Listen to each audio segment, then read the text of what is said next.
there we go. There we go.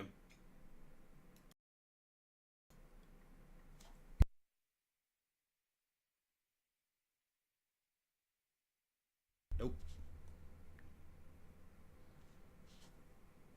Hang on, it's off. Fuck's sake.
Testing.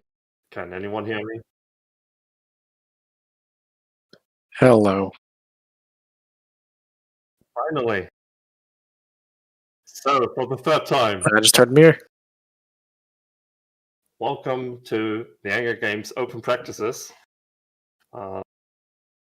Won't hear much of me today, but with me are Hote Cosmere and Mizir, who will take over in a minute and do some commentary on a few practice matches today.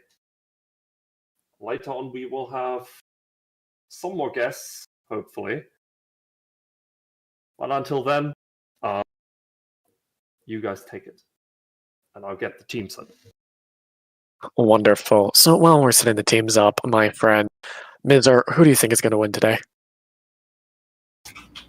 Well, it's going to be 4 matches, I believe, with 2 teams in each match facing up against each other. So I don't think it's tournament structure. Yeah, but I might be wrong.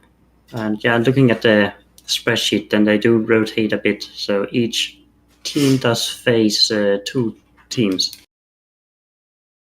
so if I had to make a guess. Sorry, you continue. But yeah, if you're looking at the first round of matches, we got Templis Calsf, who are the winners of the ETH Alliance Open, facing against AP Stole My Fit. And that's a team run by Damesis Kadesh, who got a lot of tournament experience. And I think he got pretty far in the MR tournament as well. So this is already 2 strong teams in the first match. And I'm really looking forward to see him kick it off with some interesting setups. Well, our poor viewers can't see this, but I can tell you right now, there's a Naglfar undocked on this station we're using a stage. Do you think this is going to be the first time we'll see capitals used in the event? I know Volta's proud of breaking the rules and trying elite 3-man destroyer comp, but I think this might be the first time we've seen a capital. Someone's just showing off, I believe, getting a chance to fly a capital if they can't afford it on TQ or something like that. It's always fun. You've already seen the Templis team warping in, but I'll wait a bit with telling what they got, so we don't give up intel yet. Yeah. Let's keep some surprise waiting for our wonderful friends. Now, let's head to the Twitch chat. Twitch, my friends, what do you think is going to be the most popular ship we're going to see today? I personally think it's going to be the Lashak, simply because it's beautiful. We got Nighthawk Wolf, 5v5s, Dreads, Drakes. I don't know. We haven't seen Drake so often. You do see Nighthawks, and you do see sometimes Tech 1 battlecruisers, but I don't think we've seen Drakes. Someone did some math recently on which ships were the most popular. I'll see if I can find that. Well, a Nighthawk is just a beefed up Drake now. Doing a ton of DPS, as well as bringing 2 links. Rapid lights or heavy missiles, though, gives it a very interesting role. Honestly, I prefer the heavy assault missiles, but I can see why many teams don't go that route. Well, I wouldn't really put the rapid lights on the Nighthawk. You can just instead get a huge amount of DPS out when you fit either ham or heavy missiles. Shouldn't underestimate the DPS of heavy missiles. Honestly, I think that the issue with heavy missiles does come down to their application against a lot of stuff. I think the Nighthawk, correct me if I'm wrong, but does it get bonus to application? Or does it just have to rely off its friends? It does. It gets bonus to explosion radius.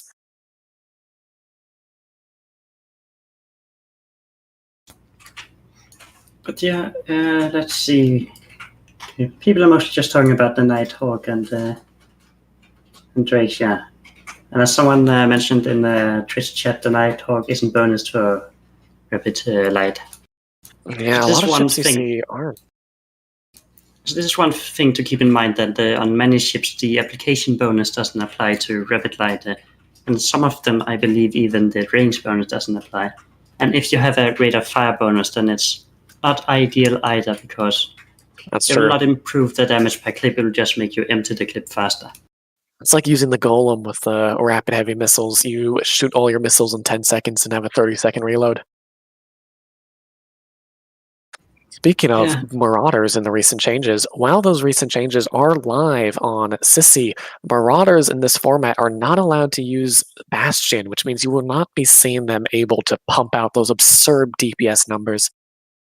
Speaking of going along with this chain of thought, because of that, the Marauder hasn't had its points affected, which means that the most expensive battleship class is still Pirate Faction at 33 points, with Marauders at 32.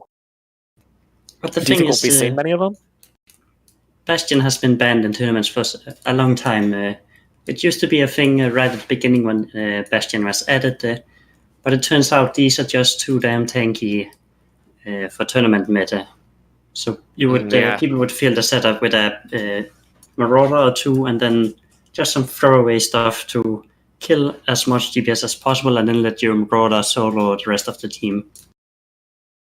I have news for the delay. Apparently, Templis tried to bring an illegal comp and found out right as they were warping into the arena. It's always good to start this off, all right? Already doing the Volta tactic, I see. Volta's never going to be able to live that down, I don't think. I can try.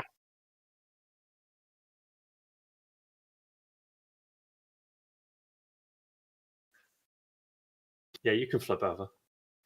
I will say right now that I'm still missing some bookmarks to get my own eyes on it, but I think I'll be able to be fine with the stream. And that is a beautiful transition. Props to whoever made that. Okay, as you can see, we have currently 2 teams set up as it is now. We've got ourselves a good number of monitors. Now, for those worried, no, we are not going to see 2 monitors or 2 teams of monitors try to slap each other. We're currently looking at what looks like almost 1 full tape and a few people who aren't here yet. But yes, we got the AP Storm Fit team ready in the arena. I think I'm allowed to say some stuff now that we can see the ships and now that the teams are too late for them to swap what they're flying. And I don't know, actually I'll confirm one last time. It's appropriate for me right now to share the bands, or at least one band that I find interesting. I'll take that so as... we can take a moment to just talk about bands. So the Templis team has banned the Bargus, the Semi, and the Hyena, while AP Storm Fit has banned the Curse, Dominix, and Sarmast. So what do you think about these bans? I think AP stole my fit. Looking at this, of course the curse is banned. No one really likes the curse. It does so much nuding power. Now, the Dommy ban is kind of interesting. I wasn't expecting Dommies to be used very often. They haven't been used previously that much in other tournaments just because so much ships outperform them. The Zarmzad I can see. The Zarmzad I think is currently the strongest logistics armor cruiser that you can field right now. So one thing you have to keep in mind is that the Tech 2 damage drones are allowed. So this does up the power of drone ships. And you are right. That completely passed my mind. So Dominic can actually put out a substantial amount of damage and still have these utility eyes for smart bombs and nukes. For those people in the chat right now, doubting the Zarmzad, fit the Zarmzad with one nuke and then the rest medium repairs, or one large special trig repair, the rest medium Tech 2 repairs. And you'll see it puts out almost more repping power than a Tech 2 logistics, and as soon as it ramps up, oh, it's quite nice. Yeah, I still don't think that the Sarmast is any good because you're still limited by range, and I don't think you can feed free medium armor repairs on top of having the muta thingy. You just need to have faith. Now, I will admit the range is one of its bigger weaknesses. It is decently fast, and I think in this format, the Zarmzad will probably do decent as you tend to have to focus down one target, right? You're not going to be able to try to spread DPS. You won't have enough damage to break all the logi. Well, it depends a lot on the how the match progresses. In many matches, you can end up having tackled the other ships screened off in off locations, and then suddenly you'll have these small fights, different places in the arena, and then having a logi that can keep everyone up is going to be vital. That's true. So we're seeing a few more ships finally land on grid, ignoring the ball of monitors, which I find hilarious. We've got some Gilas, Nighthawk, Rattlesnake, very drone heavy here. And then Dual Raven, Loki, Scalpel, Stork, Vigil, Scalpel. So it looks like the Tech 2 drones honestly has probably shaken the comp up, seeing how we're seeing a Goretis fleet essentially at almost to zero on this arena. Yeah, it looks like both teams are going to have very aggressive setups. With the AP Stormer Fit having a Rattlesnake and a Nighthawk core with some strong healer support and 2 Logi frigates and a Worm. So it's going to be high mobile drone DPS coupled with the high damage missile DPS. True. I think one thing that we will see interesting, do those Ravens have smart bombs? Because if they do, that could hammer away from those medium drones at least.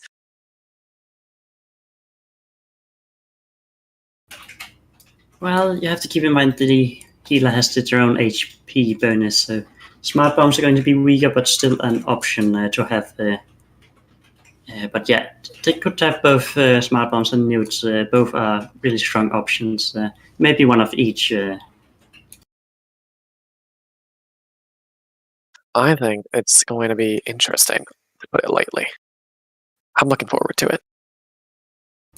And we're seeing the Ravens warp in at 10, so these are going to be all in top Ravens, I believe. Yep.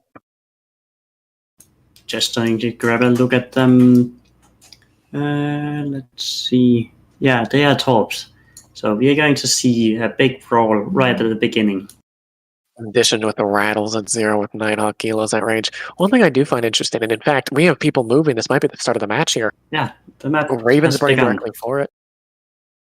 Rattlesnakes have dropped their drones. They are pulling range, so I think the Rattles want to get as far away as they can. Poor little Gila isn't moving very fast, though. We're already seeing a lot of damage on the Loki. So the Loki can provide both long-range reps and some good DPS with him. We saw that in Alliance Open. And he's taking heavy damage. We're seeing drones from the battleships put onto this bursts here. That's going to pressure their tank a little bit. We're seeing Loki eat it. He is tanking for now. He appears to be in shield steel. In terms of what ship is being taken damage, it looks like all the DPS is being put upon this burst. We have missiles, torpedoes from battleships flying towards this burst. I've got to say, I'm not sure if they're going to be able to apply very effectively here. It looks like they have swapped to the healer of Mayor's Trent, who's taking shield damage, but that Loki is really going low now, and they haven't really been able to do much damage in return. I forgot that I could lock ships up. You're right. Loki's dipping into armor dangerously. Gil is still doing relatively fine. Loki's about to eat it, I think, in a few seconds. These heavy drone volleys do a significant amount of DPS. Loki down. And Loki goes down, and this is vital for the AP Storm of Fit team. As they're pulling ahead now, they have removed the long-range webs of the Templis team. In the meantime, this healer is still in a quarter shield, so they're trading really well. We're seeing DPS now put onto one of the Ravens. He's in low shield. Gila did just take a big hit. Without the Loki webs, I don't know if they're going to be able to break him. Yeah, so at this point, the healer's job is just to survive for as long as possible. Even if he goes down, if they can trade another ship, then they're going to be far ahead. Speaking of trading another ship, Raven is dipping into 50% armor, which is interesting because they're running the same shield. I think it's the fact that the Raven is just a thicker target. Yeah, Raven's going to take full damage from whatever is shooting it, and having the rattlesnake with, if it also has tops and the heavy drones on it, it's going to take a lot of damage, coupled with also the damage of the Nighthawk. It's like 1,000 DPS, and then the healers. He is trying his best. We actually are seeing a Vigil on the sidelines being taken out by a small drone. He's probably going to drop about at the same time as Raven does. Raven's in low hole. He's going to die here. The heavy drone alpha is just too much damage. And but I'm saying that the Nighthawk is taking a shit ton of damage. It is dropped to him, and he's not tanking at all. Already in low structure. This can actually make a comeback for him. Yeah. Nighthawk down. We see the Vigil die. Right now, this Gila is still holding fine. I think they've swapped DPS completely off him. We're seeing some damage onto the skirt.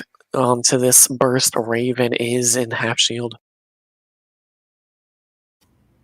Yeah, the Raven is taking heavy damage, even with the Nighthawk down. And once the Raven is down, the Templis team doesn't really have any significant DPS left.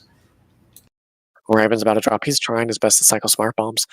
Interesting thing is we didn't see smart bombs cycle from the other Raven. The other Raven might be a new fit than... Yeah, I do want to make use of those utilities.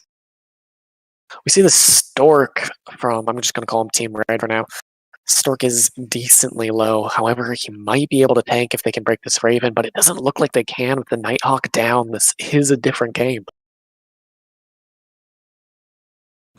Yes, it looks like the Raven managed to smart bomb enough drones to actually tank.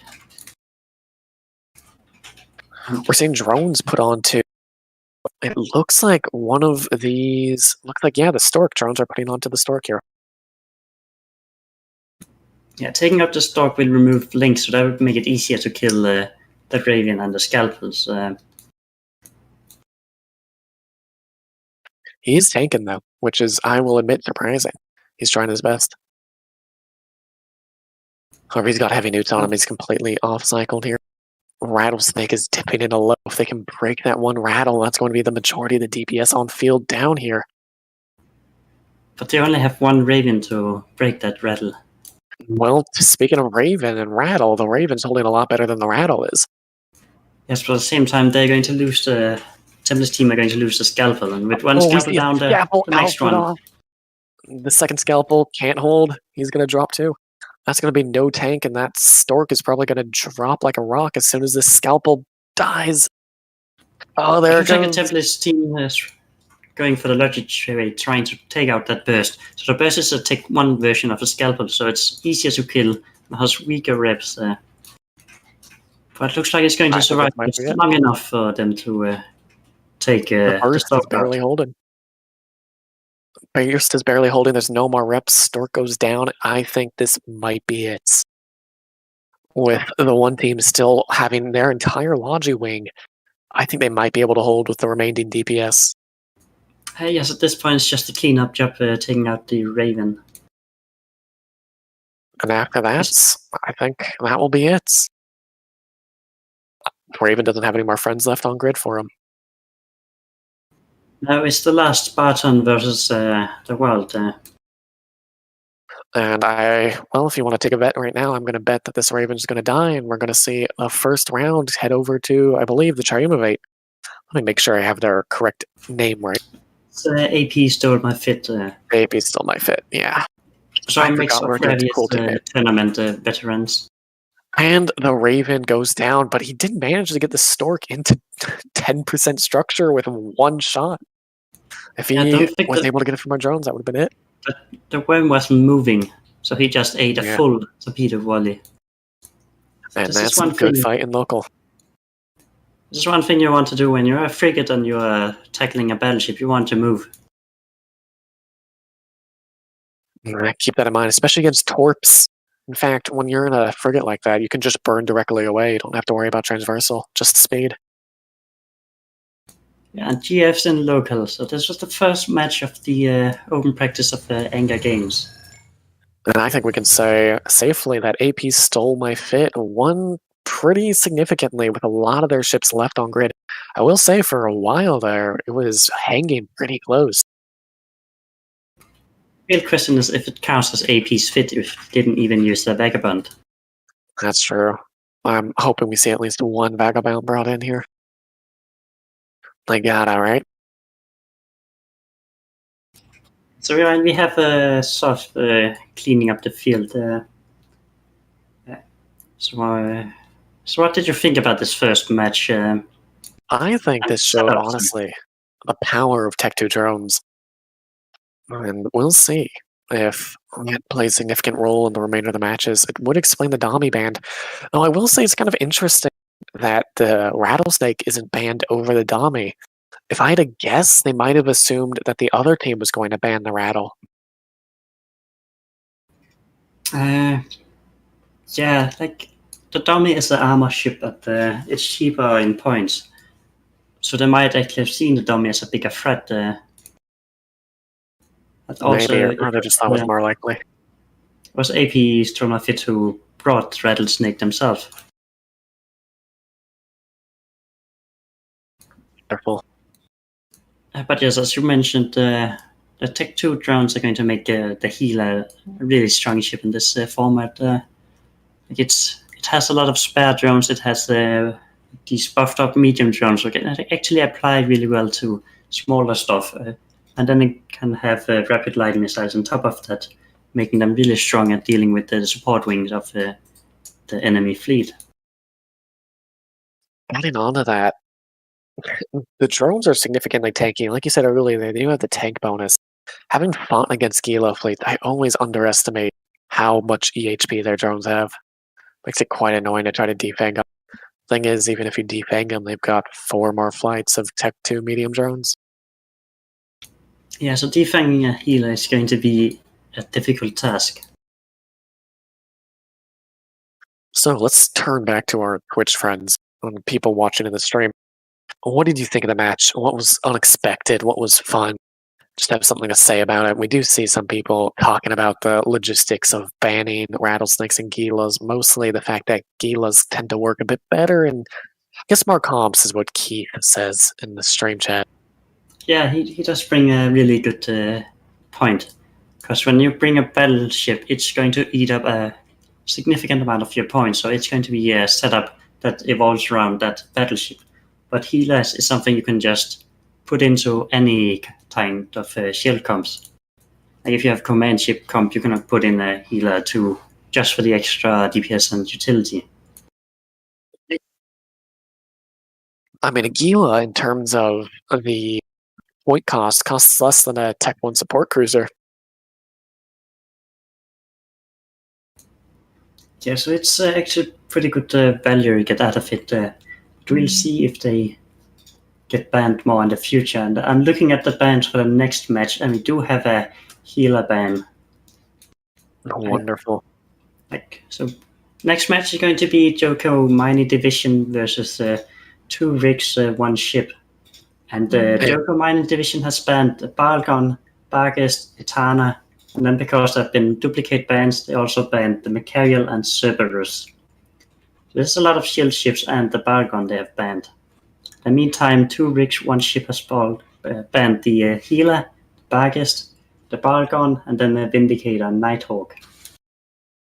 And speaking of bans and stacking bans, this is actually the next match has the most bans out of any of our matches just because they happen to dual stack both the Barghest and what is the other one? The Balgorn. That's what it is.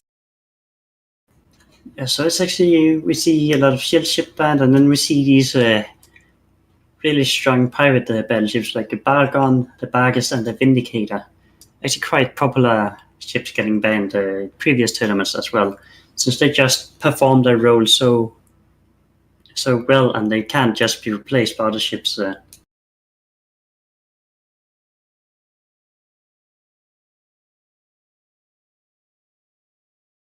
So chat wants me to say Garitas one more time. Garistas, Garitas, Garitas. I'm sorry, my pronunciation of words is not very good.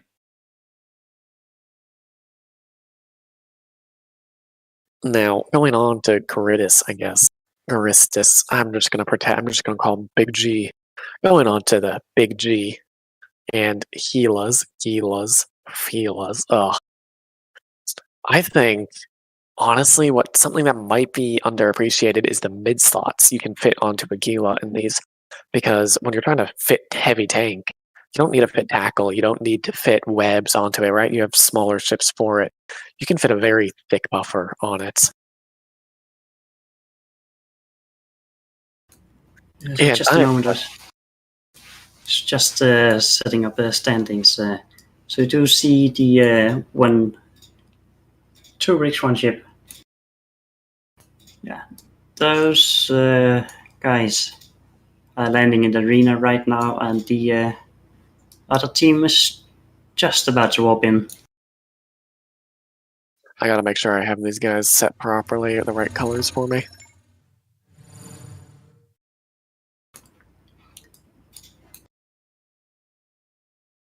Okay, funny enough, the people I'm blue with, because of the real in-game Eve, are going to be red for today, so I'll have to add that contact. Yeah, so we are seeing 2 rigs, 1 ship bringing a setup with 2 paladins and an augurer, 2 forex, and 2 purifiers. So they're going to go all in on these paladins and having a really strong support wing with high DPS bombers and an augurer to just provide the extra armor repair, and then a forex just for the style and some extra DPS. And they all warped in at 30. In the meantime, the We're seeing the other team warping at 0. I'm liking the looks of this. I keep forgetting their name. It's Jovco Mining Division, and I believe these are some wormhole people. And they're going to go with that Minimatar Rush setup, and they actually have a Vagabond there, so remember to pay your royalties to AP.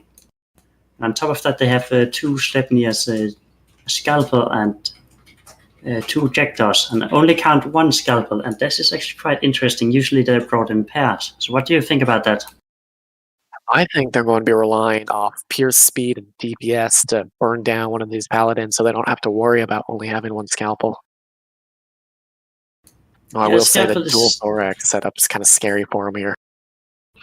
A Scalpel is definitely going to be vulnerable without having anyone to rep him. And here they go. We see the hyena burning right away. Scalpel is kind of approaching almost. Okay, now he's turning away. So we are seeing bombs being launched into the 2 electron bombs. Team. That's going to pop a bunch of drones, and that's going to touch the shield on my monitor. Yeah, that's the drones being popped. That's actually a really good move there. And we're seeing Scalpel, that I think, got hit by that hard. Already one purifier down. Interesting. I actually forgot about bombs in this match. That is not great for one of your Mimitar Rush setup, trying to run right into people. And we see our first death purifier. You're right. Actually, both purifiers right now. Yeah, and the Forex going down as well. So this Mimitar Rush is really going all in with doing the right thing and just rushing these people down. Going very well. And that Thorax is not taken at all, which is bad because that looks like it's their main tackle here. They're going to need the Thorax to hold them. Augur is being shot as well in the background.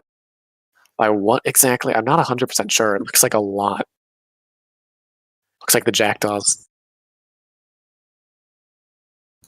So Thorax Thorax is is holding. just going down. Oh, nope. Spoke to. Meantime, one Sleipnir is in the half shield, but these Sleipnirs have actually been tanking really well. They got high EM resistant. The Paladins can only I shoot think they EM might and be thermal local damage. tanks. I don't think one Scalpel can tank as much as this Sleipnir is tanking. At this point, you just have to repair the Sleipnir as much as you can, extend the life as much as possible so they can burn down the Augurer and then get on top of the Paladins. At this point, I do believe the Jovco team is in the leading position. But they really have to start applying. The question is, can they burn down the Sleipnir before the Paladin dies? If they can, they might be able to win this. They need more webs, honestly. They don't have any webs or scrams onto the Sleipnir right now. That's a major disadvantage. So at this point, it's just Sleipnir of Damana. Just need to keep up transversal. Try and survive for as long as possible. I think he might melt here. I think he's going to die before the Paladin does. So I do think the Paladin is going to fall pretty shortly after. They still have a Sleipnir and Vagabond, which is bringing a lot of damage. Yeah, so they traded one Sleipnir for the entire support wing of the one rig, 2 rig, 1 ship.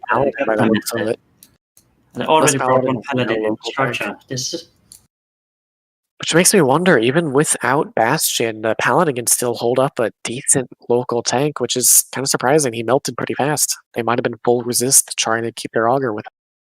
However, that is one dead Paladin. We see the Sleipnir tank.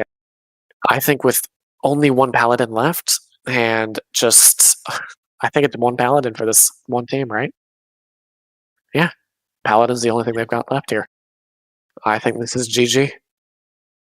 I don't even think I'll be able to break this up. At this point, they just need to keep transversal up and just grind down the Paladin. I will say, it's interesting that the Paladin, it looks like he has a grapple, or maybe a web. I wasn't 100% sure. But he's definitely applying it to the Sleipnir now. He's actually stopped. So he might be out of cap completely. It looks like he swapped to the Vagabond. And if you can't track the Sleipnir, you can't track a Vagabond. I don't really like this decision, but he's neuting him and trying to shoot. And he swapped again to the Scalpel. He almost got the Scalpel at that range. And that's going to be a good fight in local. We're going to see the Jovco Mining Division lead this match with a win. Another very significant win, actually. We've seen a lot of this where one team is kind of iffy and then it steamrolls after the loss of one of the DPS ships. I think this is one of the situations that can snowball easily.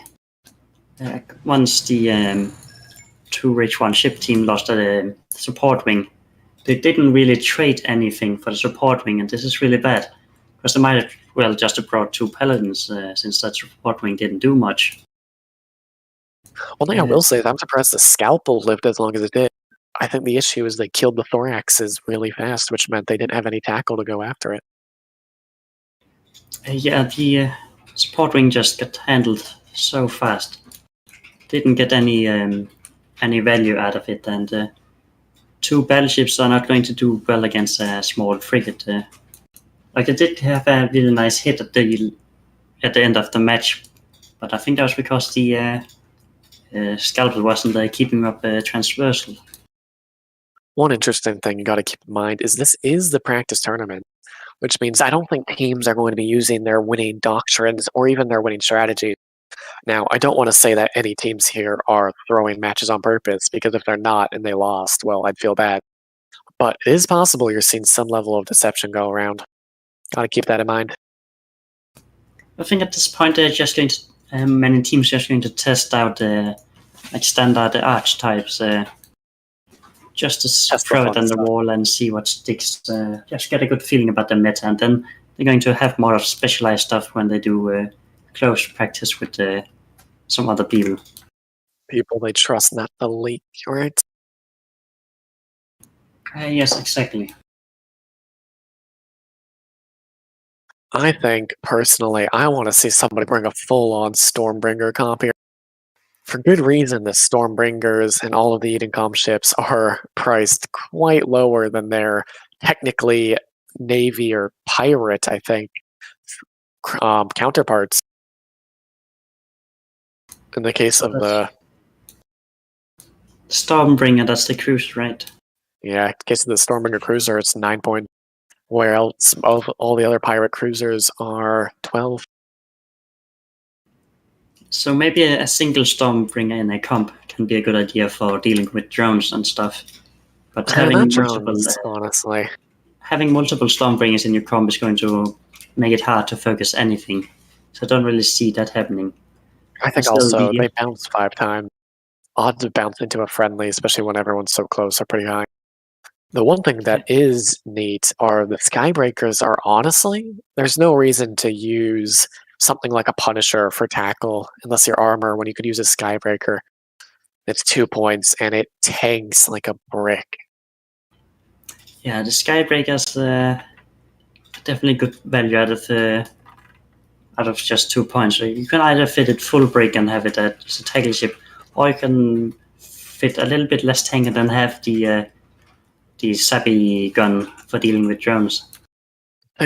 Honestly, the Skybreaker might not be terrible with it. It is the smallest gun. I will say, though, I think it tends to be fit with not a gun. Or if it is fitted with a gun, they use it primarily to harass tackle at the edges of the arena. One interesting thing is Corvettes cost 1 point, which I don't think we've seen a Corvette so far, have we? What scenario are you so full on points you have a Corvette as tackle or something? Well, you can bring an Ibis and then fit 2 jammers in it and then cross your fingers that you jam something. It has happened before, Ibis jamming something that really messed up with people. You can also That's bring true. a pod that costs 0 points. Are there any hard limits on how many people you can bring? Well, yeah, 7. 7. So we don't see somebody bringing in 50 pods trying to cause the other team to disconnect. Dang. No. Anyways, the next match is going to be VR4 versus If All Else Fails. So VR4 is a high-sec war-digging corp, and If All Else Fails is a bunch of mid-metal role players that actually been doing well in tournaments, I would say. Like some of the players have been in the player gathering tournaments and have been performing well. This is already off to an interesting start. We're seeing Bargeth, Guardian, Drekavac, dual Hecate. On the other team, Vindy, Nurgle, Oracle, Vigine, Deacon, some other stuff. I think this is the first time we've seen an attack battle cruiser and a precursor ship, which are worth a lot more points than their pirate counterparts, for good reason. Yeah, and we're seeing on the VR4 team is having an armor bargist. So that's a lot of mid slots they can use for utility, having long range scrams and application and things like that. I think, honestly, the Barghest, I just love flying a torpedo Barghest. So much damage, and compared to other torpedo boats, significant application. So I just had an angry CEO message me on Discord saying that the Pixie Warrior on the If All Else Fails team is actually a Kaldari role player. So we're having a Minmatar role player and one Kaldari role player this team. The question is if they can do like the Templis team and activate superpower for being Kaldari role players. I mean, that's got to have some decent history behind it. I wouldn't be surprised if these groups have run into each other before. At least to my knowledge, Kaldari and Mimitar don't always get along. It is technically Mimitar and Mar who hate each other, but Kaldari and Mimitar aren't exactly friendly.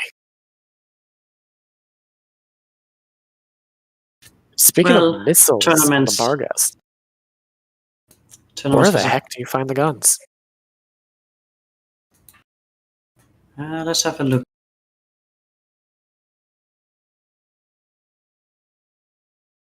I'm completely lost. I can't find them. It looks like it's a torpedo Barghest, which is quite interesting. Already seen the Griffin taking heavy damage he's not going to live for long, and this is where the Oracle can shine, just snipe out stuff. But the Oracle is also getting chased by the Rupture. There we go. It is a torpedo Barghest. Oh, and it has flaps. That's where the missiles are coming from. And the Barghest has decided to target me, so I wonder if they're going to shoot me or not. Hopefully not. You are on a monitor, so there's no reason to. We've seen the Nurgle on the Else team also taking damage. It looks like Barghest it's is almost tackled one of the Ruptures. And yeah, but if the Barghest goes down, this is going to be a massive loss for the VR4 team. Like a main DPS ship. There's a lot of DPS spread. We see a lot of ships dipping into armor. Hecate's low, Rupture is low. Vigilant lost its shield, Guardians and half shield, Nurgle's taking damage. It's kind of DPS everywhere, just trying to see what you can break. Jurkovac, speaking of though, is holding relatively well. Yeah, also one Hecate almost went down, but it caught reps at the cost of feeding the Barghest. So this is one thing as a Logi pilot, you have to prioritize what you want to keep alive, and in this situation I would probably have focused reps on the Barghest instead. And we're seeing that the most of the Else team is actually... Hecate just got hammered. Vigi got at 0 on the Hecate, he drops like a rock. I don't think they're going to be able to survive right now. It's just so much DPS you're seeing with both of Vigi and Vigi and Vindicator. Drekavac's about to drop as well. And I think this is going to be a win for Team Red, who, to my knowledge, let me make sure I'm getting them right, are the guard guys. Yeah, the Else team did lose one of the Deacons, so that's some of the repping power being off, and the Vigilance going really low. But at the same time, we are losing the Hecate, and the Guardian has been caught and is taking They're losing the Hecate well. and Jurkovac at the same time. There goes the Hecate. Jurkovac, I think, is about to drop. Guardian, I don't know. He's kind of in a tough spot here. Yeah, so we are 14. There goes the Guardian. Or Jurkovac. They lost the Griffin right away to the Oracle sniping it away, and then the team just got screened off by the Else team. Just picked apart one by one, and it's like one situation we can see that Sarmas would have been a really bad choice since there's so much split DPS on everything. And I do think that's going to be it for today. The Guardian will be able to tank for a little bit, but I don't think long enough to make reverse tie-dye, which isn't even a thing on this server. The Guardian is running for his life, but he has... Can you boundary in this game mode? Do we have boundaries? Should I target paint him with my monitor? 5 kilometers. Okay, he's never going to make it. He is moving at 500 meters a second right now. He's just trying to burn. They are switching DPS to this poor Rupture, who's about to drop as soon as he hits hull. Yes, Rupture's just been left behind by the Guardian trying to run for his life. And but there he goes. Nurgle is on top of the Guardian, and now there's not much he can do. You need to keep in mind that there are MJD things right here in the center. In fact, the Vindicator used to be close enough to use the micro jump unit. He's burned out of range. So, I mean, he could have just jumped directly to that Guardian, but I guess he didn't want to. This poor Guardian is just doing his best to run, but he's going to die, and we were all waiting for it. He's actually burning back towards the Vindicator. I think he's accepted his fate at this point. And there he goes. That's a good fight. It was nice knowing, I'm going to get this wrong, the Caldari role players? Okay, who was who? You need to remind me. The team that won was If All Else Fails, with his 6 Minmatar role players and 1 Caldari role player. And GFs are in local. It's actually quite a good brawl we had here. Else team lost 2 of their ships. I'm going to call it right here and right now. Whoever loses their battleship first is going to lose the match, because so far that's what we've seen every time. Losing a battleship in a 7v7 setup is going to be a huge loss, because you have so many points of your budget tied into that one ship. One thing that is interesting is in previous matches, you actually saw the battleships able to tank a little bit longer than they are here. Which makes me wonder, how exactly is that tying in? Do you think it's the Tech 2 drones? Well, it depends a lot on how things are fitted up and stuff. So even when you have less people with less DPS, then you also have less tools to screen this DPS. True. I think so far we've seen some pretty decent strategies. Honestly, up until you lose that first battleship or your first heavy DPS ship, they've been pretty even. One thing we haven't seen is we haven't seen people really going for the Logi ships to start with. Yeah, it depends a lot on setups. When facing a setup with Logifrigates, it can be hard to kill the Logifrigates. So it's often a good idea to just burn down the DPS. And Logicruisers, if you have a good screen, then it can also be hard to kill them, especially when it's a short range setup. Okay, so shortly we'll begin our next match. It looks like that's supposed to be scheduled in to begin at 2:24 or 2:45. Which means it should have started a few minutes ago. We'll give them some time to get here, right? It's our fault that we're behind. Yeah, the Hangry Nubs team is already getting ready to warp in. Just going to wait a bit before I reveal what they have, so we don't end up leaking into the. And Well, the Hangry considering the pig friend. Just another name of brave newbies, and they're up against Piggers, which is Tosca's one of the Tosca's team. I believe they have 2 teams. Yeah, somebody currently in test. I do have a nice little spot in my heart for brave newbies. Though I do wish they'd tell me why I'm blacklisted from their alliance. If anyone here is a brave Diplo, you mind cluing me in?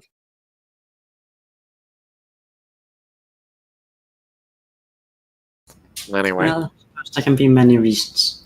But yes, the Piggers have banned Dominic's, Bargest, and Slepnia. We do see a lot of Bargest bans. And the Hangry Noobs have banned the Gila, Rattlesnake, and Nighthawk. That's a lot of the ships we've seen before no longer available. Interestingly enough, we've seen the Dominics banned twice, yet we've never seen a Domi in one of these engagements.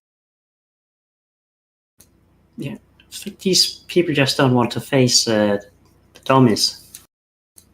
And it's worth mentioning that the previous match was the only match where the Bargest didn't get banned, and it got fielded. That's true. Okay, so now that both teams are here. Yeah, we have both teams. So can you introduce one of the comps? I will do these red guys. I believe they're the piglets. They're going heavy alpha with dual Maelstrom, dual Tornado, Hyena, Osprey, Svipple, and a Flycatcher, which I really hope is fit with a wobble. Well, the Svipple is actually on the Brave team. At least he's sitting in their ball of ships. So on the Brave team, we have 2 Ravens at Drake. And someone brought that Drake. And then they have the 2 Swipples and 2 Kirins.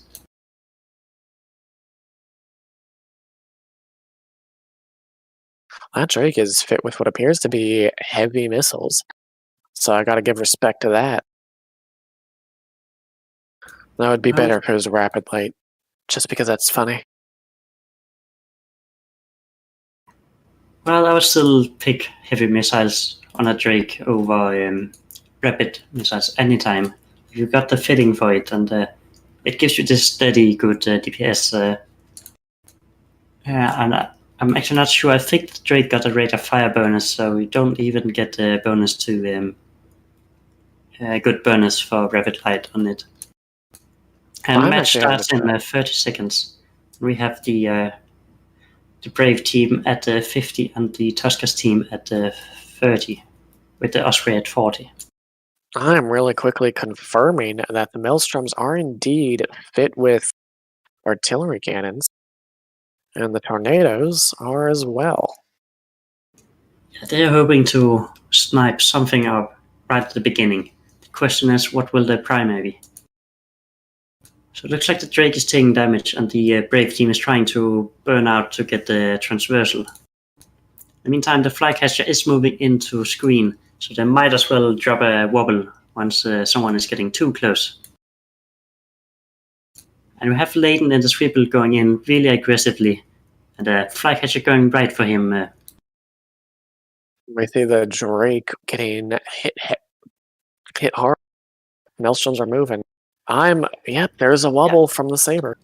I'm now The wobbled. first wobble in EVE tournament history, at least in a stream tournament.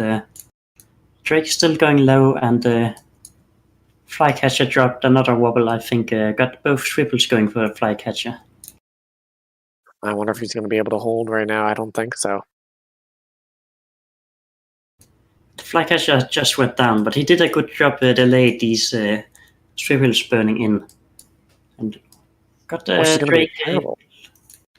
The Drake is actually catching reps right now, so this is not good for the Piggers team. They aren't tracking at all.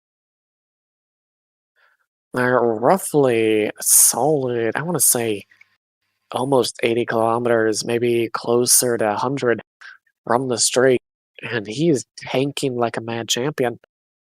They might be using... Oh, they just try to pop a Swipple, and even then Swipple only got put into very, very high armor. Yeah, so Swipples they pulled back, which might not be a good idea, because then it's easier to track them. So right now they're just dancing around both teams, not really applying too much DPS to each other. They just ate through a tornado, which isn't good, because that's a lot of your DPS. This other tornado looks like he's dropping pretty fast. I'm actually interested in why these tornadoes are moving so fast. It looks like they're doing their best to match transversal on these small ships. It's just not working. I do gotta give him props, though. He is perfectly matching transversal onto that one Swipple. Swipple's just a bit too speedy.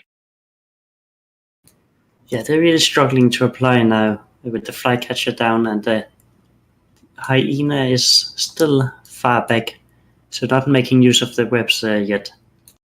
The second tornado is just going down. They're able to get the Drake in a 50% armor, though. That appears to be it. And as soon as this tornado dies, I think they're going to probably switch to the Osprey or the Hyena. That or just burning close and meme on these Maelstroms. And I've got to be honest, I'm actually surprised that they've chosen to stay at this range. I guess they prioritize keeping transversal up over getting close and trying to get under the guns. Well, the thing is, the Kieran's got low range, so they have to stay close to each other to repair up, and it just looks like they can't track the Swipples even at this range. In the meantime, the Ravens can just slowly grind down the Tosca's team. Not only are they not tracking at this range with the Maelstroms, their drones aren't applying almost anything. Looks like the drones are being put on the Swipple, and they're doing pretty much no damage. Correct me if I'm wrong, does the Maelstrom only have enough drone bandwidth for one flight of heavies? It does. Yeah, I believe it's 100 bandwidth and bay, so they don't have any extra. This is gonna hurt. So it did see them manage to no-scope one of the Swipples, but at this point it doesn't really matter. Too late. I mean, maybe they can pop all the other stuff, but at the rate that they're dying here, I don't think so. You're about to see this Osprey drop like a rock. Yeah, I saw some of the cruise missiles volley down this Osprey. We have one of the Swipples going in close and taking heavy damage, and he might he broke as well. He stopped his ship trying to turn away, and that was his downfall. If this Osprey can hold and they can maybe break down this Drake, that might be it, but the Osprey is currently in 60% hull, and he's dead. I don't think they're going to be able to come back from this. I couldn't see anything that could keep the Osprey alive. They don't have the repair bots for him. Get out of range of the heavy missiles, I think, would have been his only hope. But at this point, the Hangry Nubs team have 2 Kirins, and there's no way these Maelstroms can deal with these Kirins as long as the Kirins keep transversal up. Yeah, at this point, we have 2 battleships and a Drake versus 2 battleships without any significant support. Yeah, especially when the Hyena drops. We are seeing some Hyena's just swarmed with drones. Drones, nothing to missiles, keep him nukes, alive. everything.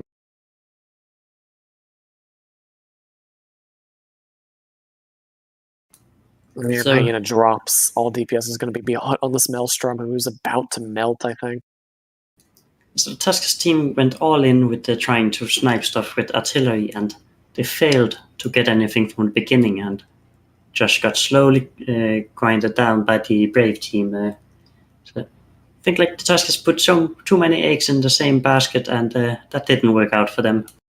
I'm surprised they went with so much artillery with only one hyena and a wobble dictor.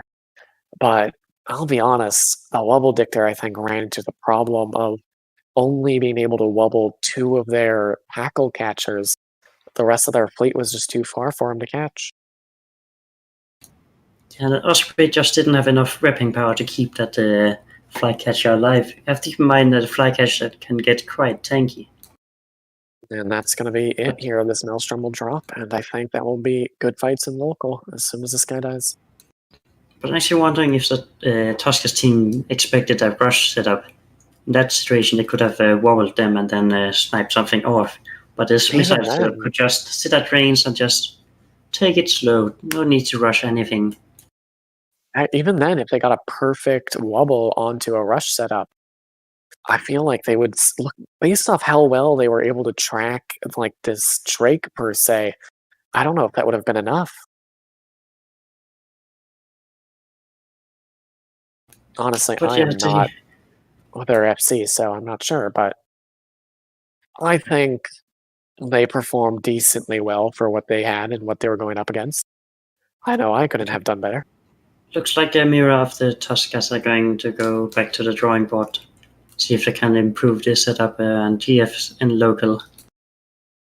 That's going to be this fight, and Mira Chiev has a lot of fans cheering on for her. I probably pronounced that name terribly wrong, and I apologize.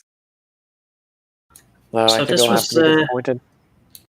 This was the last match of the first round, and then we'll have a second round where the teams face off against each other, this time new opponents. So next match is going to be Templis versus Jovco. And the Templars have banned the Barghest, the Scimitar, the Hyena, and the Ears. While the Jovco team has banned the Balgon, Barghest, Basilisk, and Etana.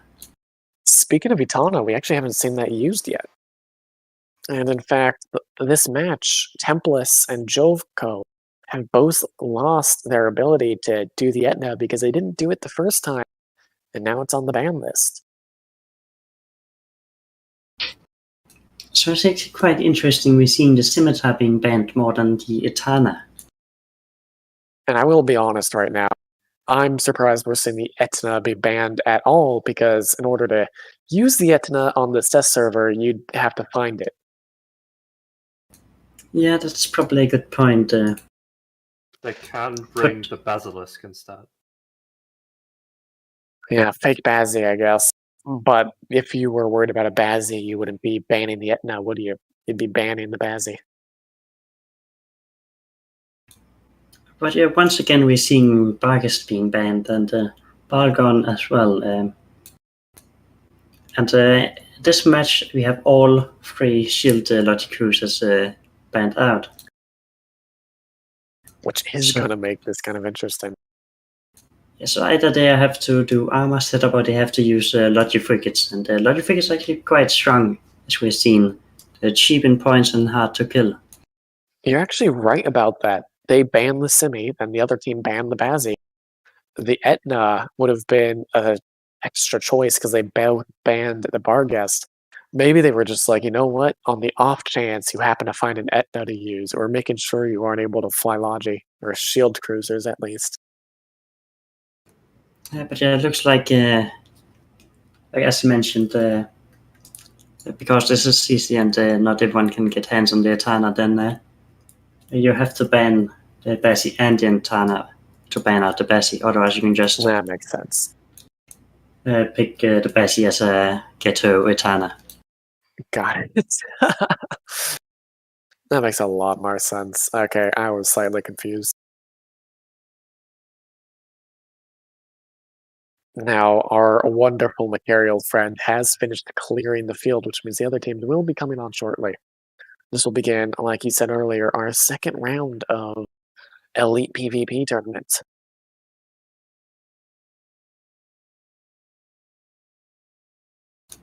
Yeah, so we're going to see one of the best teams face up against a relative new team in the tournament scene. We got Jovco Mining Division. I believe it's a wormhole group, and I haven't seen them in tournaments before.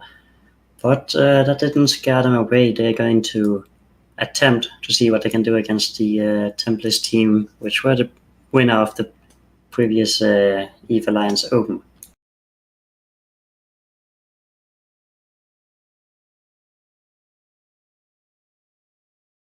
I was about to promote myself, but I realized it would probably be a bad idea. But moving on from my almost outburst, I will So say if this. anyone is interested in drinking game, then take a shot each time Howard mispronounces a ship name. Ship name, faction name, any word. I'm not very good at it. Well, I will suggest you use something like really low quality wine, otherwise you might die. Speaking on totally not promoting myself here, you can submit alliance ads or ads for anything to appear on the actual Anger Games thing. Check out the forum post about that. It's pretty interesting.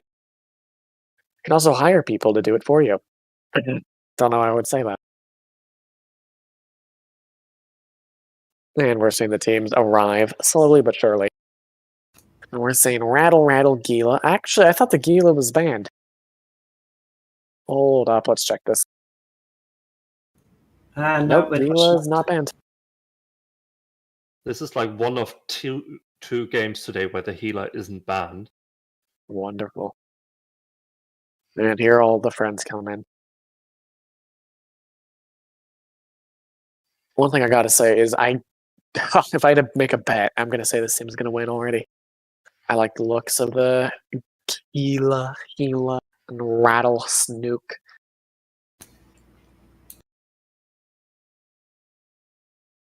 What's your favorite ship you've seen so far? I think it's the Sleipnir. It's just a classic tournament ship, and I really love it. So we're having the Jovco team landing as well, at least landing at the beacon, getting ready to warp into the arena. So on the Templis team, we're having 2 rattlesnakes and 2 skybreakers, a healer, a Sonesis, and an osprey.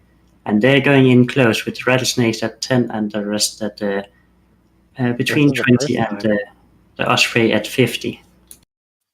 This is the first time we've seen Skybreakers.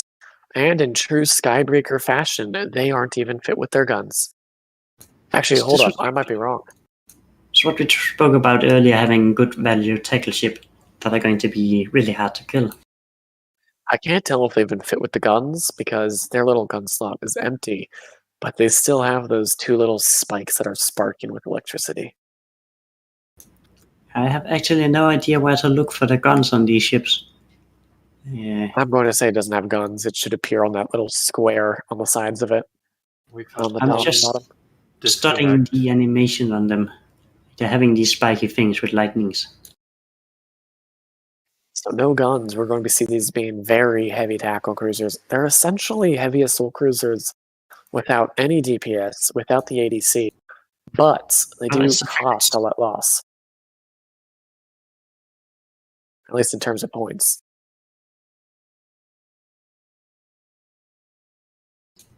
It's the frigates, so they're just using them for tackle.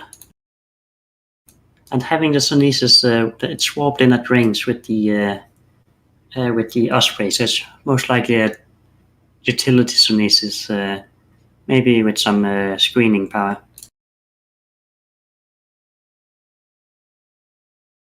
I will say, we are looking at no battleships for, I'm just going to call them blue team.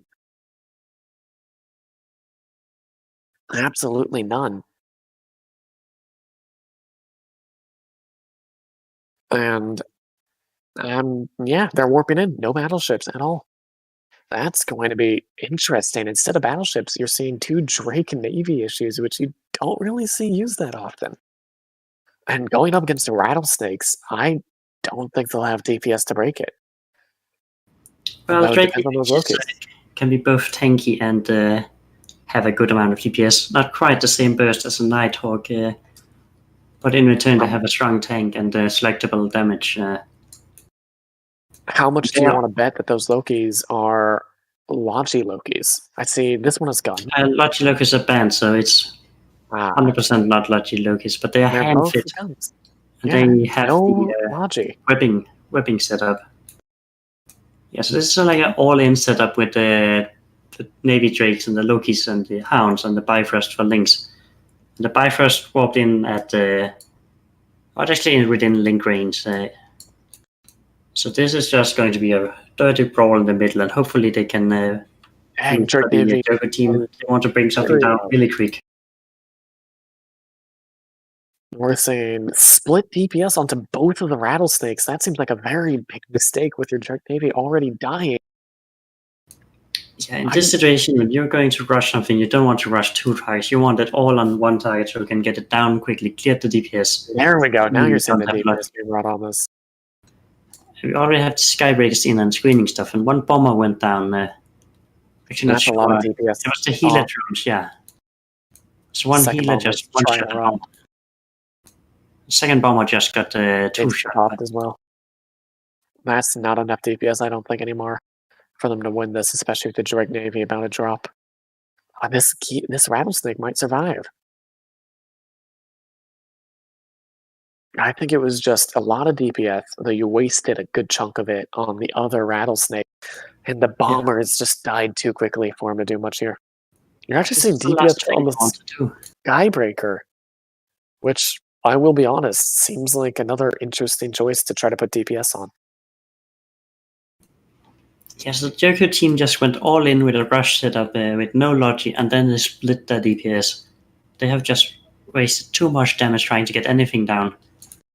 In this situation, you want to trade fast and you want to clear as much DPS as possible. So this is really bad target calling, and they just have nothing left to do anything.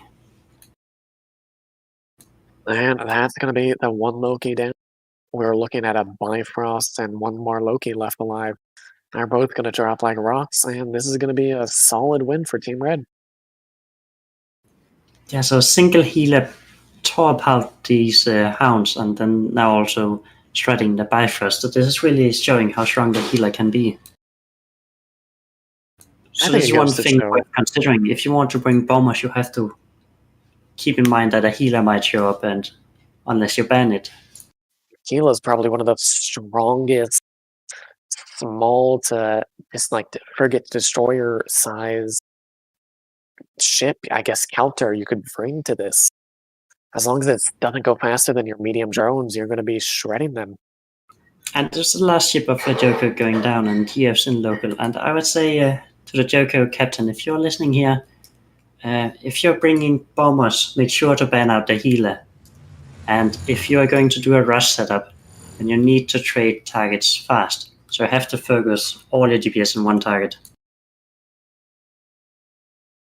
Overall, it was an interesting fight. I do like seeing comps like that kind of go against the meta. No battleships, going all for the damage. And not even a Mimitar rush setup, doing a Caldari missile, heavy assault missile setup. It's definitely entertaining.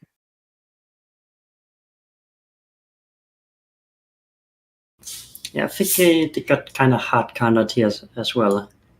Like having these. I want to know how much DPS they were doing in total. Having these rattlesnakes, like they can be really tanky and take a lot of damage. I was actually surprised at how poorly the Drake Navy issues tanked. The Lokis tanked a lot better than they did. Actually, I'm going to check. I know you can only have 2 ships of one kind. And I'm assuming that the Lokis are more expensive than the Drake Navies, but I just gotta check.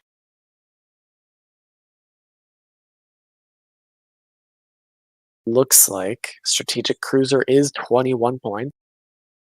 And the Faction Combat Battle Cruiser is also 21. So they're equivalent in points.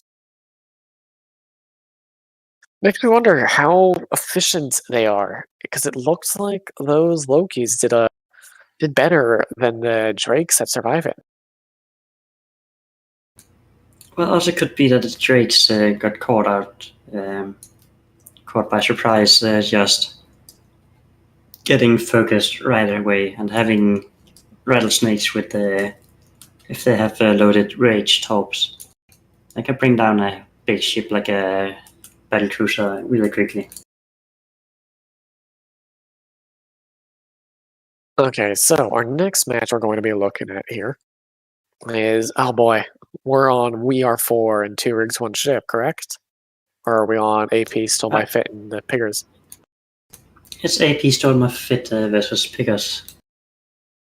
Wonderful. So the bands we're looking at are Hyperion, Roke, Abaddon, 3 battleships, Dominic's, Barghest, and Sleipnir. So AP Stole My Fit does not want to go up against a lot of blasters or close-range battleships by the look of it. And strangely enough, they didn't ban out the Maelstrom, which I know that Mira is really happy to use, as we saw previously as well. I think we will hear, honestly, I'm going to say we'll see a Vindicator. I think a Vindicator with the current bans is probably going to be the strongest battleship you could bring. We'll see. Or Mar. I believe this is the first time I've seen Rogue and Abaddon being banned. That's true. We haven't seen any Rogue so far. And Dominic's banned again, and still haven't seen any Dommies. It makes me wonder what the teams are seeing in the Dommies, right? Like, if I had to choose, it would be the Rattlesnake that I would ban over the Dominics. But you don't see that. Well, they fit into 2 different comps. Yes, that's true. I'm talking about Dommy that we keep seeing banned. In the matches we don't see the Dommy being banned, we haven't seen it, right? But meanwhile, the matches where the Gila and Rattlesnake aren't banned, we do tend to see Gilas and Rattlesnakes. I think every time Gila Rattle has been available, you've seen the Gila and the Rattle. So it makes me wonder why the Dommy is as popular as getting Gilas and Rattles to ban. Well, I still believe the Dom is a strong setup, and sometimes you can ban a ship by banning. You can avoid the ship by banning the kind of ships it goes with. Yeah, so if you ban the other ships they need in a dummy setup, but not banning the dummy, then there's no point in doing that. One thing I do have to admit that I find interesting is we don't have any point systems for industrials. But there used to be points for them, but I'm not sure if they're allowed in this one. But I've seen before people bring a badger to bring cap charges and having a lot of mid slots for utility. So speaking of what we're saying here, yet again, Rattlesnake and Gila against Armageddon and Loki, Hound, another Armageddon, Gila, and some other stuff. Are those armored tank tequilas and armored tank Loki?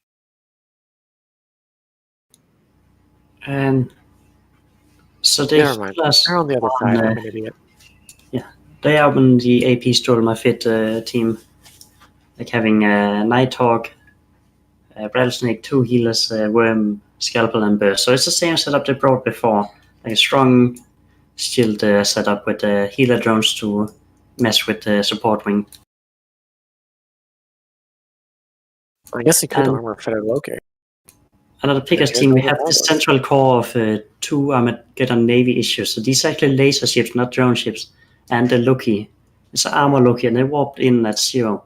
And burned right into the AP Stole My Fit team. But always Navy taking so much damage. Dang. Maybe he's hull fit. Love to see. He is hull fit. He's hull tanks. Mad respect. Yeah, and in the meantime, the healer of Kit Kat is entering armor and going vulnerable. There we go, he dropped. Oh, this is going to be interesting. If So it we're is seeing Armageddon contain, and they can get this other Gila, that might be it. I think that's enough DPS off the field for him to maybe survive. Though it's but going to we're be really seeing close. the hounds going down as well, so that's a lot of DPS being removed from the Pickers team. Having Worm to got on the back lines. harass him. That But he might hound is be taking catching them reps. surprisingly. Doesn't mean the reps are off of the Armageddon. But he's still holding. Geddon just need to survive for as long as possible. They're slowly grinding him down, and the healer has stabilized. I believe one of the hounds is down. Oh no, they're both up. They're They actually were able tanking. to get him off.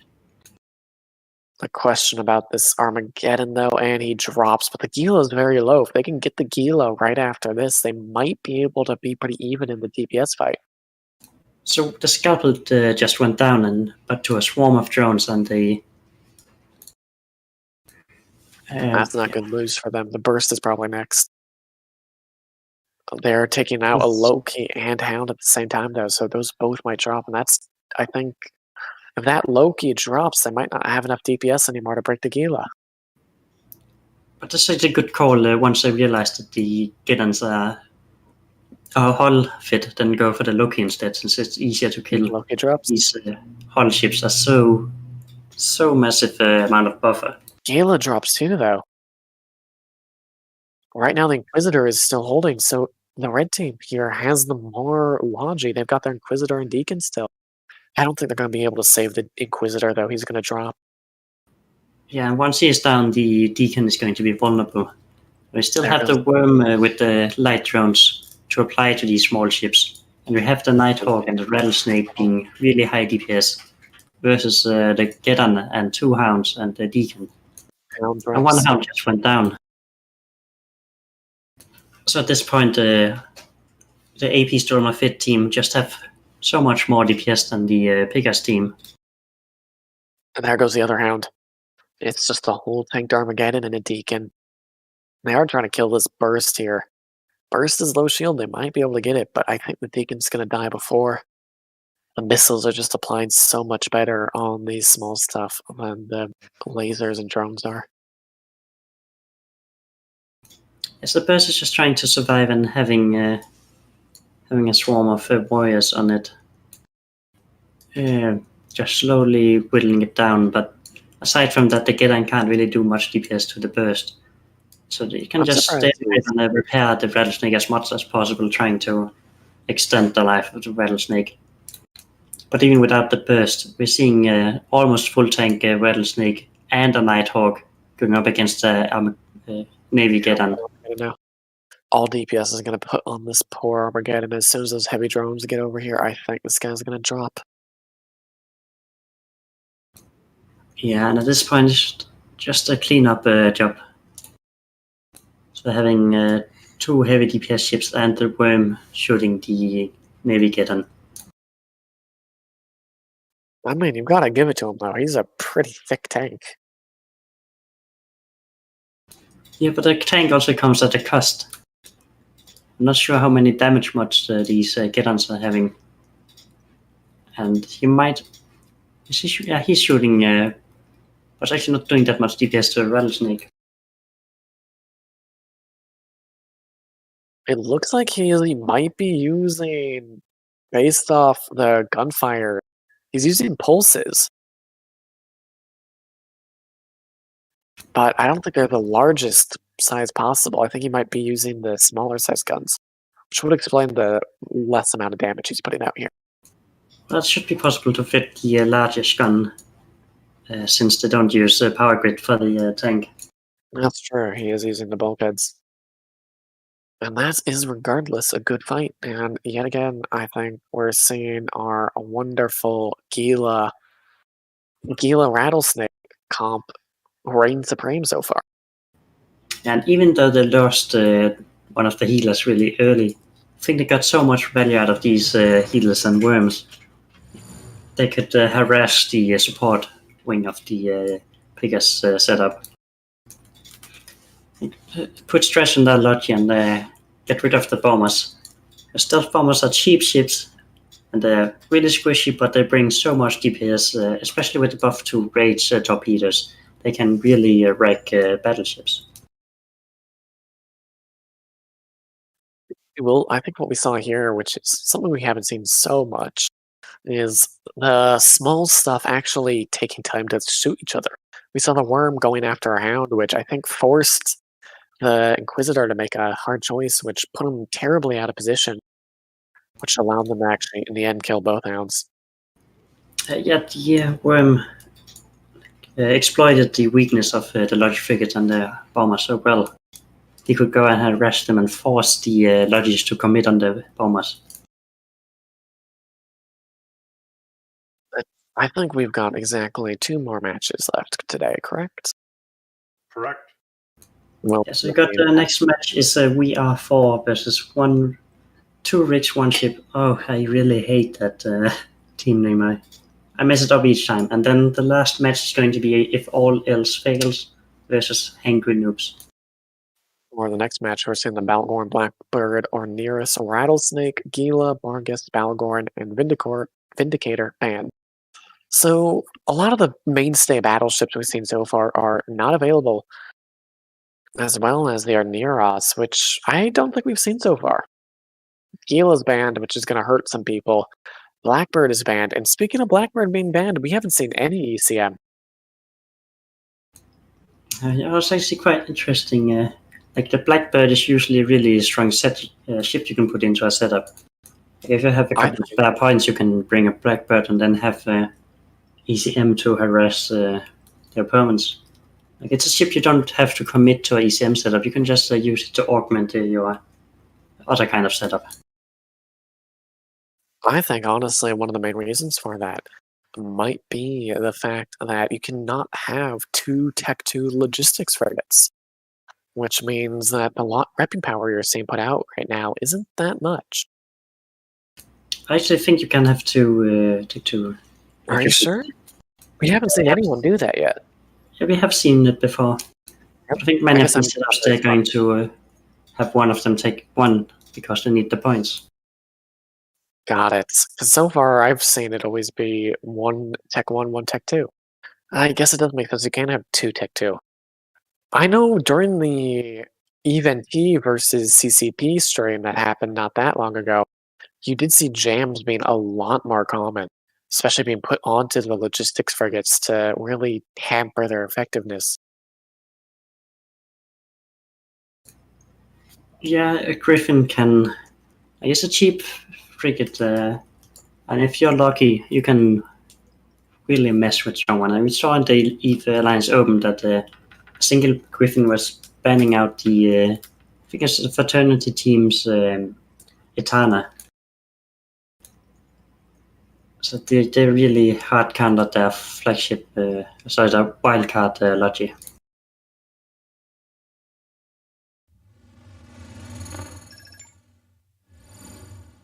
I think that we should turn our attention because we've got the guys lined in here. Nightmares! Oh, yes! I will say I'm disappointed that neither of the Nightmares have the cool skins. It's unacceptable to fly them with the default skins just because it doesn't look great. I'm sorry. It's not terrible, but they have way better skins. And it's the test server, and you have no excuse. So quite interesting to see Nightmares. It's not something we see that often in tournaments. We see them being used a lot in TQ, both in large-scale fights and small game PvP, but in tournaments, not that much. They're obviously really strong DPS ships with a lot of protection and have 2 tilty high slots, but they're also super expensive. Speaking of ships you don't see so often, Deimoses, I don't think I've ever seen those. So it looks like the one of the teams just warped to the wrong tournament beacon. Not on the wrong beacon, they're on the wrong side of the field, maybe. We'll see. Right, they warped the beacon at 0. Oh, so the micro jump drive unit. So I am not sure what the ruling is going to be. Well, they have to activate it, and if anyone gets outside, they die. So usually, this would be bad for the team, but usually they have a beacon to warp to. So this time we're going to cut them some slack and let them warp again. And I put links up, so I'm not really sure what's going on there. But They're supposed to be warping back so they can warp in again. if this was a real match, they'll all have to be moved to the central beacon at 0. That's usually the rule when someone is doing illegal warp-ins. But I believe these are going to get a chance to redo their warp-in. I will say, But right now they're just fooling around, putting up links, so I'm not really sure what they want to do. this team at least has this good sense to put skins onto their ship. I have to admit, the Macarial and Hecate matching, that's beautiful. It's a shame that the one Diasmos doesn't have a pink skin as well. The other one does, though.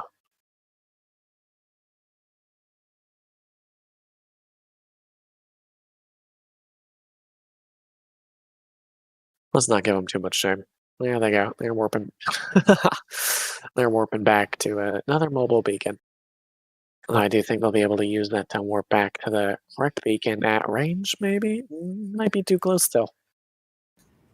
Yeah, I'm not exactly sure what's going on here. Is that 2 illegal warp-ins?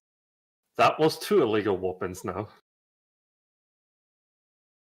I mean, technically, this is the same thing as if they were to warp into the center beacon at 70 kilometers, it looks like. So, or 50, 60, I guess. I think it's close enough. Well, they are Nope, they're too far away. Okay, so now they're going to do it properly. So they're going back to the warp-in bookmark and then going to warp at the central thingy.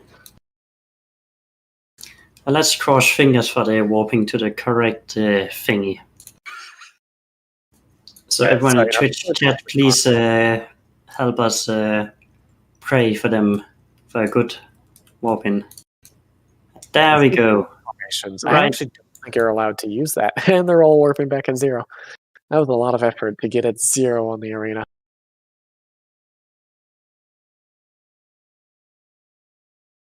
Okay, so we're going to be seeing a full rush here. Pretty sure the Macarial's running autocannons. Asmos is probably good scram web setup. Blasters. Hecate obviously going to bring that DPS. We see the Incursus moving a little bit too early. He's kind of overzealous, Incursus. He might want to turn back. There we go. Yeah, they're also pre-locking the other teams. I believe the captain of the VR4 team needs to read up on the rules again. Because this time we will give them some slack, but next time they'll be smacked right away. And the match has begun, so now they can move. We are seeing Nightmares sitting here. Still sitting here. Actually, not moving at all. There we go. Now that should it.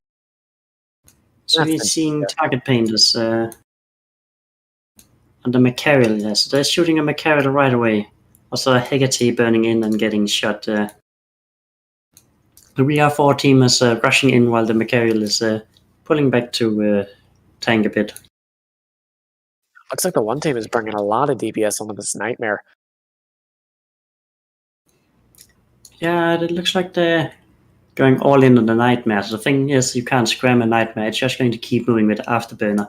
So you need to have webs to pin it down. It is currently moving at 22 meters a second, so I think I can say they have more than enough webs. So I lost the Hecate and the Bomber, and the Nightmare they're shooting is getting really low. Also, the Macarian is getting low. Yeah, the Macarial's going pretty low as well, so this could be not great for the one team. Oh, it is pretty close. It's a form of drone shooting the Osprey, so the Osprey is actually going down. It has a ASB, but it's still bleeding armor. That's actually going to be bad for the Lord team, the 2 recon ship team, if they lose that Osprey. The Ospreys are running. The drones are about to cycle their MWDs and catch up, and I think that's going to be it for them. There's no Logi, it looks like, for the one Macarial, but he's burned out of range, it looks like. He's out. He's still going to die, but he's getting a lot of the damage. Yeah, so he did the right thing trying to burn away and buy as much time as possible, but the other Nightmare did follow him so he could finish him off. There goes the Osprey. We have the Osprey going down, and the Nightmare, the first Nightmare of Tian Sol is just going down as well. So they lost the Nightmare and lost a Logi, but they did trade away a Hecate, and they traded for 2 Hecates, Machariel and the Hound.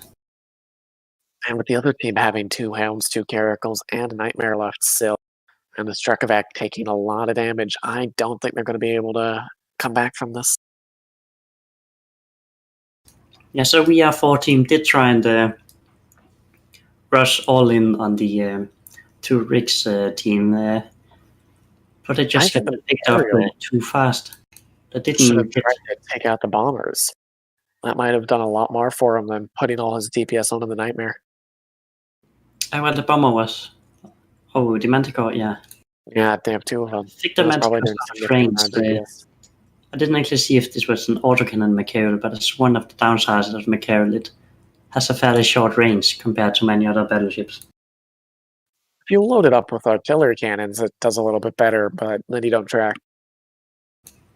Yes, I don't think I've seen artillery Machariels in tournaments. We saw what happened to the Maelstroms. I might be able to get this Nightmare. The Jarkovac just died, so that's a lot of DPS you're missing now. I think the Nightmare might be able to tank.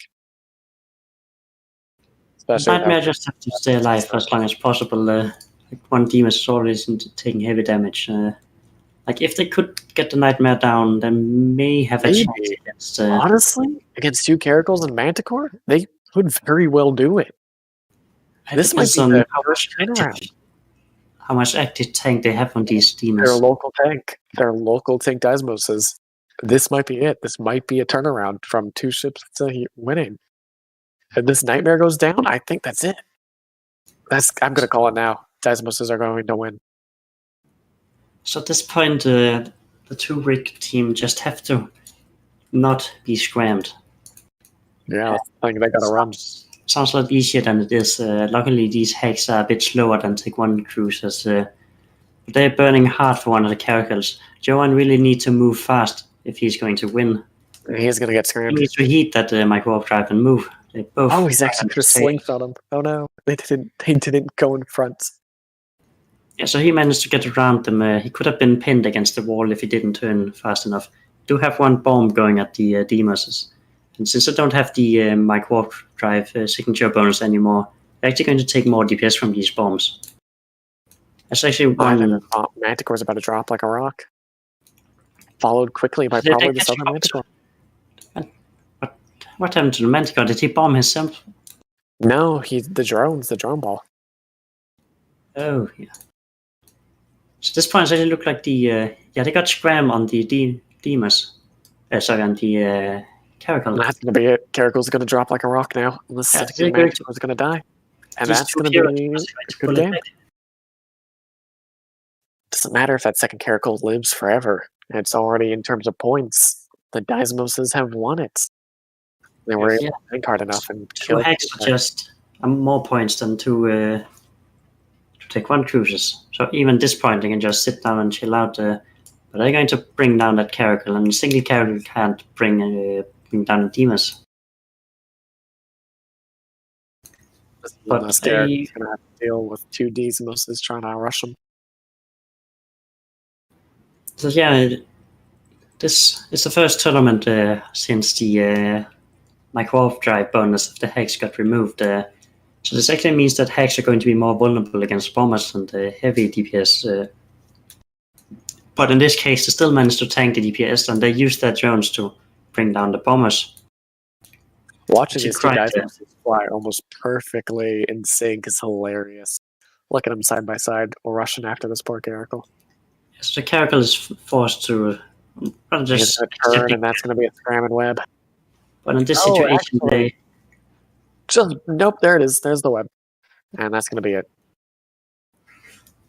The Caracal did turn around, maybe just going in and committing Sudoku. I don't know. But in this situation, if you're in the Demons, you could spread out and try around a little bit too hard. I think if he went straight down, he might have barely been able to miss the scram and web range. I'm not sure, though. Good fight in local, though, is going to be put here in a few seconds as soon as this Caracal dies. And that is the first time we've seen somebody lose their core DPS and then claw back victory. I guess honestly that's not very fair considering 2 Daismoses are pretty much core DPS, all things considered. This is the first time we've seen somebody lose their battleship first and then make a Winston. Yeah, so shout out to these 2 Demon Spires of Sven Hansen and Iliad Diax. Doing a great job at I carrying gotta say, the entire team. it's So good to take see a them color rest, coordinated. because you 2 just carried your team. That was very entertaining to watch, honestly. It's the first time we had a turnaround. Or at least I feel like it's the first time it was a turnaround. I'm sure if you're really good at this game, you would have just looked at this and been like, yeah, no, they were always going to win. Who knows? So we are going to move on to our last and final match, if all else fails, against Hangry Nubs. Balgorn, Praxis, and Megathron are banned, Gila, Rattlesnake, Nighthawk. So people do you really don't like the battleships, nor do they like the Garistas ships. For a good reason. I think we're going to... Honestly, I feel like this is perfect for a Mimitar rush again. We'll see. Maybe not, but I think it would be fun to see. I can actually check my D-scan and see if there's anything close. I forgot D-scan is stuck on Calibrate. I'm not sure if there's a scan inhib note near us or if the server's just having issues. No, it's a tournament practice unit looking at these scans so you can't spy on people. Makes sense. One thing I will have to say is unexpected is the Praxis ban. Out of all of the ships, the Praxis seems so interesting. Are Praxises really that strong that you gotta be worried about them? I have no idea. A main strength of the practice or any of the society ships are that they have both a high amount of low slots and medium slots. So you could armor tank them and then have a whole lot of medium slots for utility. We have a hot debate in chat about whether or not the Praxis is actually decent or a terrible decision. Yeah, I people think I'm point out that Praxis is like any other society ship, really slow. But you can like fit It's the fan res. DPS and the drones and do a decent amount of DPS. But yeah, I'm not really. I don't really see them as a strong tournament choice. So it's a bit odd. Maybe they lost to a practice setup in one of the previous practices and then just don't want to see them again. Maybe. I think the Praxis, at least on Tranquility, what it really comes with is you don't know what they're fit like. You can run into a Praxis fleet and they could be beam missiles with, active hull tank, right? Who knows? Yeah, but when you look at the rest of the comp, you can usually guess how the practices fit.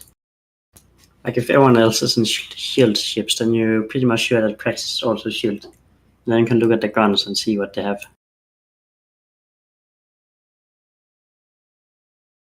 I am excited for this match just because it is the last match, and I'm praying that we see a Dami.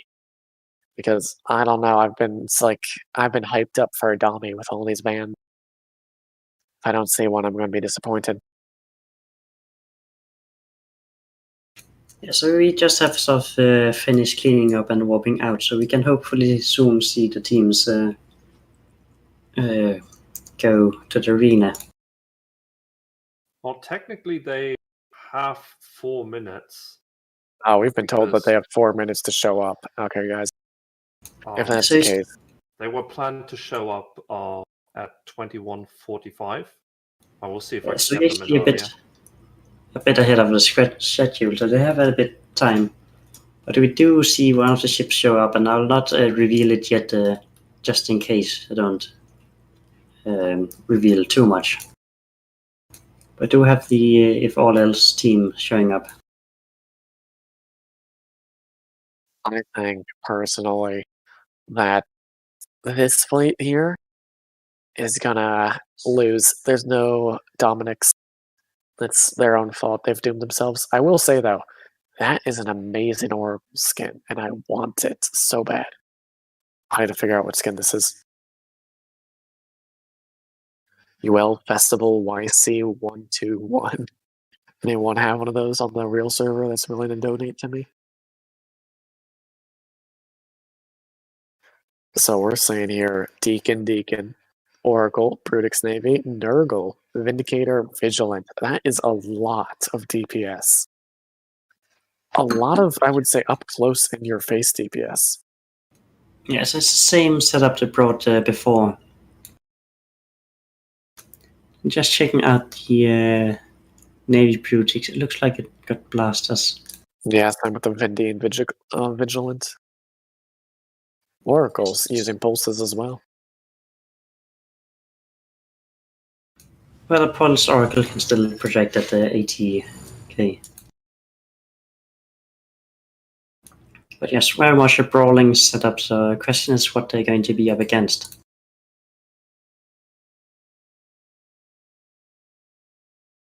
We'll see. I mean, well, here they are. Mimitar Rush, I called it. Sadly, no Dominixes, but I think I'll be okay with that. Mini Rush versus Blasters. I actually think this is the worst thing for Mimitar Rush to go up against, because those 90% webs are going to make it so their lives are very difficult. Yeah, I'm not entirely convinced with the Hangry Nubs team. Cynabils are not good tournament ships in my opinion. They're too squishy and not really doing much DPS. But I do have two Sleipnirs. I do have a Swivel and Curious to back those up.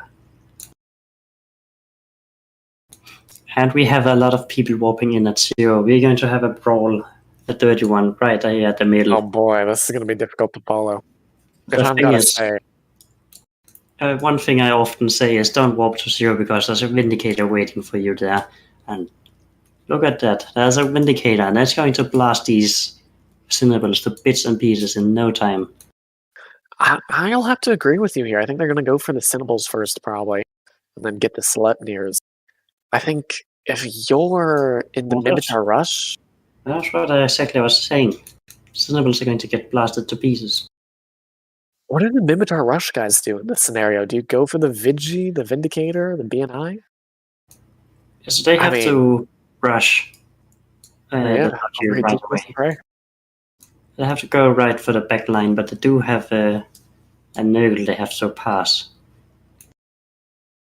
One thing that's interesting are both sides are doing very heavy DPS, but they did bring two Tech 2 logistics cruisers each. Which I don't know if they'll be getting much use. So much damage they can't tank. They both have Tech 2 Logi frigates. It's not quite as strong as cruisers, but... Yeah, and there's the DPS. We're actually seeing split DPS kind of on both the BNI and the Vigilance. Interesting choice. Sleipnir is breaking really fast, and Sleipnir's about to die. Yeah, this is what happens when you hog a Vindicator. He's still holding a bit, but he's going down soon. But the Vigilant is also taking heavy damage, but I would trade a Vigilant for Sleipnir any day. We're still seeing split damage, both on the BNI and the Vigilant. I think that's a major mistake. So it looks like they're going to be able to kill the Vigi regardless. And the Vindicator's fucking up his own tracking. Don't do that. Just sit still. Vigilant. He's actually getting enough range on the Sleipnir. I think he's going to be able to start hitting him a lot harder. We'll see. And then the BNI is about to drop like a rock as well. If this Sleipnir can tank, that's a lot of damage missing out. It's only the Vindicator and an Oracle Nurgle right now for this one team. I think the Mimitar Rush has won. They just had so much DPS and were able to tank a little bit harder. I saw the Vindicator move fast, and this is not something you want in a Vindicator. You just want to sit still and whip stuff down and kill it. You can see that as soon as he started moving, the Sleipnir started to tank. This was a really bad move of Steve's Spa in the Vindicator. I think the Sleipnir might have gotten out of void range. No, it was right on top of him. At this point, they lost the brawl, and now they can't really break them fast enough. And the Vindicator's gonna die, then the Nurgle, and then they're gonna go have to catch the guys who are kiting out. And so far, no losses for blue team on my end. Or yeah, it's actually red team here. I'm sorry, stream. I have my tab set the wrong way. Yeah, so if all else team, they lost their core, and they're just going to get picked apart by the Minmatara setup. At this point, there's nothing they can do. The Oracle has got captured by Slepnia. So Archer will They go lost down Deacon. really soon. The Kieran And is then they tanking. just have a Deacon and a Nurgle remaining. That's gonna be a good fight. I mean, I don't know. Maybe the Oracle's able to pull a masterful team wipe, right? I doubt it. I mean, Archer is pretty good, but she's not that good. They're tanking their best, though. Not enough. Nurgle drops. It's now only a Deacon and an Oracle. Oracle's about to be put into armor. And as soon as this Oracle and Deacon die, that will conclude this all our matches today. I think we've seen a lot of strategies. So kind of interesting. This time we saw Mimitar Rush played with 2 Kierans, which honestly might have been enough to save this Sleipnir, which is in 94% structure. I mean, Lucky Frigate's really strong in the Minimatar Rush setup. Since you can just go all in and then have the frigate come after you and keep you alive. And that is that. The Oracle is dead. We see no losses for the Mimitar Russian. Meanwhile, the poor Galente Rush, I guess, was just inferior. Or, well, technically, Vindicator, Rush, and Friends. Well, the Hangry Nubs week team tried to give away the victory by splitting the DPS, but in the end, if all else fails, decides they would mess up their own tracking and then lose out the brawl. The good point is that the Sleipnir they were prioritizing actually didn't have a 90% web on him. They were spreading webs and they forgot to put it on the target they were shooting.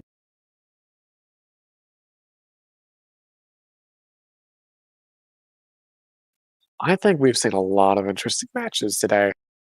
And I appreciated this. I think this was good practice for the teams, good practice for us to make sure we got everything working. I had fun. What about you? Yeah, I had great fun. Always love seeing these new setups when you have a new tournament. Seeing the meta evolve and looks like shield setups, especially with Gorista ships, are going to be strong. But teams might as well have some aces in their sleeve that we only see on the actual tournament dates.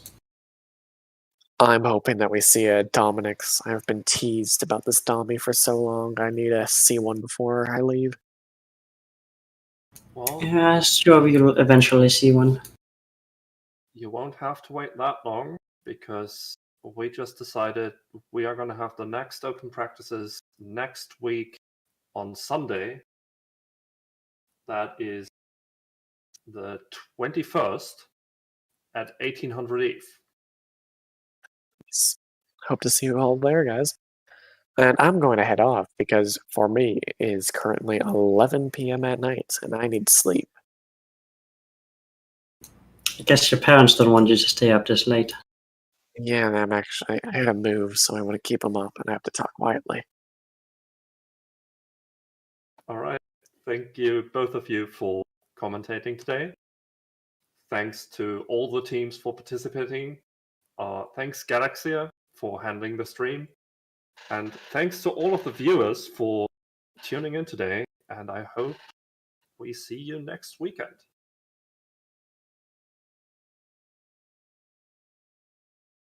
Wish you all luck.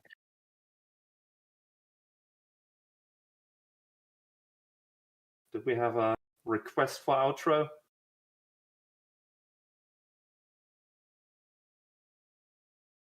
Hold up, I'm pulling up one. I got one. Guess we're just going to black.